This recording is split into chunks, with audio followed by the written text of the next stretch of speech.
שבוע טוב. כולנו רוצים חיים מאושרים, בלי דאגה.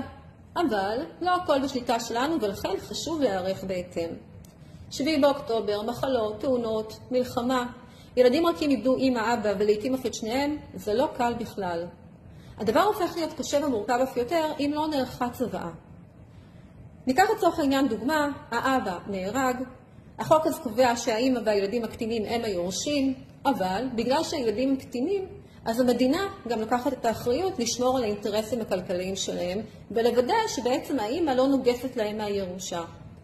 המשמעות היא שהאמא נדרשת לקבל היתר בית משפט על כל הוצאה כלכלית משמעותית, מכירה, קנייה של נכס.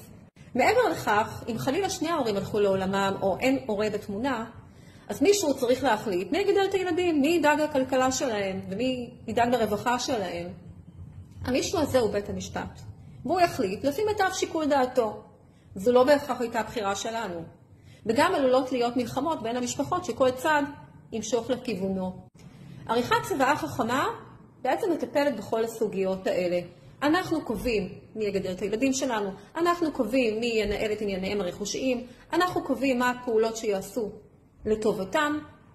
אז אני פונה אליכם, תשמרו על הילדים שלכם, תשמרו על המשפחה שלכם, תערכו צוואה. רק טוב ולהתראות בסרטון.